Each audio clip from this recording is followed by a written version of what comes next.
Thank you all for being here. This is a particularly important issue for me as I represent Las Vegas and Henderson area, and Las Vegas happens to be the U.S. city most at risk of losing jobs to automation. And in fact, according to a University of Redlands study, in the next 20 years, 65% of the jobs could be, cities' jobs could be automated. Mr. Markle, in a recent report of the AFL-CIO's Commission on the Future of Work and Unions, it recognizes just how central workers of color and women are to the future of the nation's workforce and labor movement.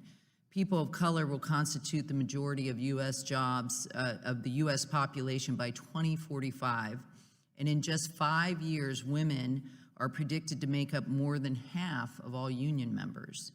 A number of organizations have conducted research that demonstrates that workers of colors are more vulnerable to displacement, particularly from automation.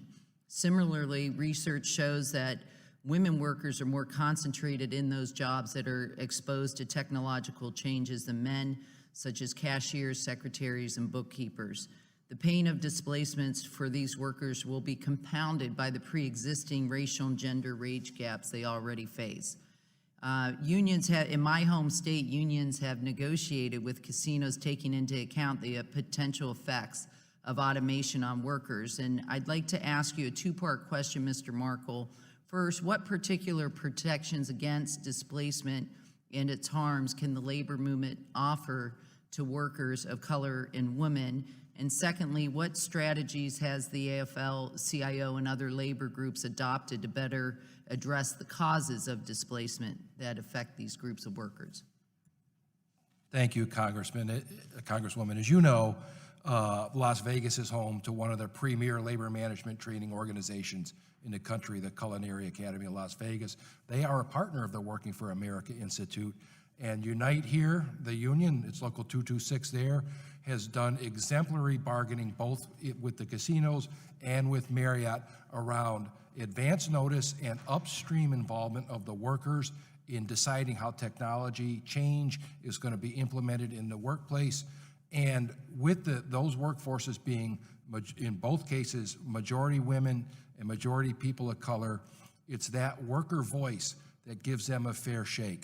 It's really important to avoid displacement by making sure that we're understanding how the tasks at these workplaces are changing as technology comes in. With the organized voice that Unite Here provides, with the contract provisions that are available to make sure that the workforce is informed and has a chance at training, we do the best to avoid displacement. Union contracts are the best protection against disparities in the workplace. For example, the wage gap that women suffer. There is no wage gap in a union contract. It says you do job X, you get pay Y. Doesn't matter race, creed, or color, who you are. And so for workers to be able to understand that when they have a collective voice, they're on a level playing field with the entire workforce, it just means so much to people in their jobs. Secondly, the building trades are a great example. They are continually scanning the environment for new technologies. They're almost paranoid about understanding that they need to be on the cutting edge of whatever new technologies are coming in. And I always give the example of the IBW. Solar power is gaining in the United States. They're in Las Vegas, across the Southeast.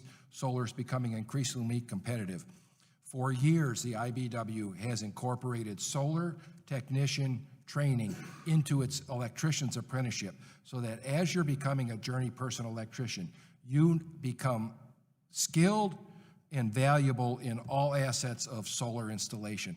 That's the kind of incumbent worker protection that can prevent job loss, that is on the cutting edge of technology, and that we're making investments in over $1.5 billion a year in private investments in the building trade system. Thank you, and I yield.